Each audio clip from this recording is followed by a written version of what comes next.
Welcome back. Another volatile day for stocks. As you know, our next guest, though, says it's providing an opportunity for investors. Joining me here at Post 9 once again is Morgan Stanley Private Wealth Management's Chris Toomey. Welcome back. It's good to see you.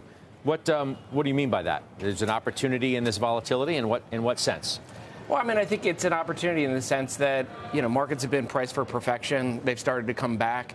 We've been pretty patient with regards to that. So, you've seen, as you've mentioned, kind of an unwind with regards to some of the key winners from the last 2 years. Some of those names got great businesses. They're growing rapidly, and they're coming back to us at better prices. So we think it's a great opportunity to start looking at those types of names. I mean, are you talking about the momentum names, or are you talking? What more specifically are you talking about? Are you talking about the mega caps? Well, I mean, let's talk about.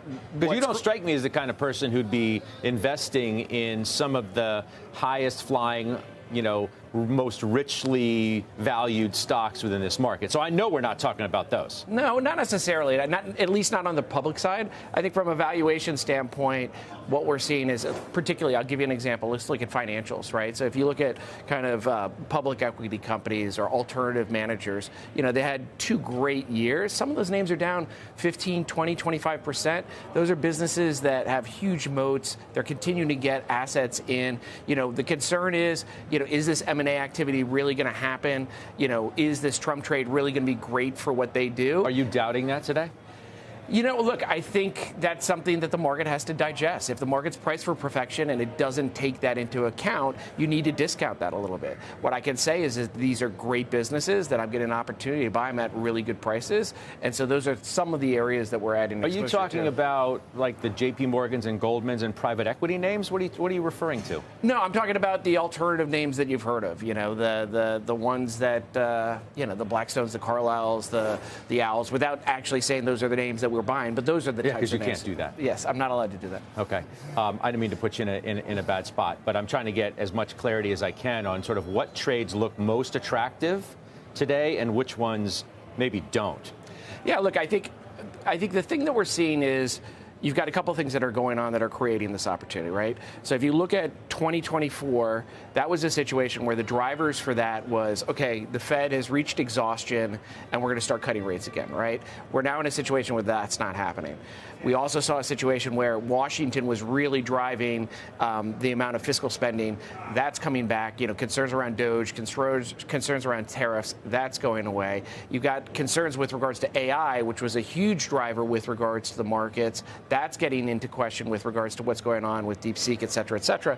And now this week we saw a situation where growth is now being questioned, right?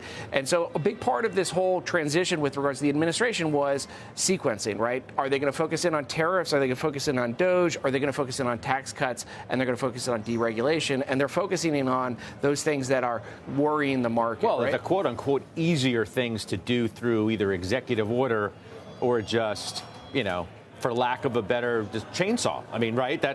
Musk holds the chainsaw up as the metaphor of what is really happening behind the scenes. That's why some have suggested the first half of the year was going to be a lot more dicey. You get through that, but then you can get to some of the meat of the growth of tax cuts and more deregulation and maybe more deals. Is that laid out right? I think that's the story. But the other issue that you had is positioning was way off, right? So if you look at retail, you look at long only, and you look at alternatives, the risk spectrum was all the way to the right? You had cash at like all-time lows, and you're in a situation where valuations were also very high. So you didn't really need a whole lot to offset kind of what had been going on. And then you had those 3 pillars kind of being knocked out. We were aggressively seeing, hey, this is a good opportunity to start nibbling at some of these things. But this isn't necessarily a situation where we're saying back up the truck and look at equities. What we're saying is prices are coming to us and we're starting to get interested. I still think if you're looking from a risk standpoint, where you want to be looking for opportunity, I mean, the most interesting place is probably on the private market side, right? You're in a situation where private companies now are raising anywhere from $1 billion to $10 billion. They've got market valuations of north of $300 billion. And so the question is, we expect the IPO market to start picking up. We expect there's to be some very exciting IPOs going into the market. But you're also seeing a situation where a lot of these private companies, particularly in spaces like the AI space, are actually going to stay private. And that's probably an area where there's good valuation, there's great growth, and that's an opportunity that we can take advantage of.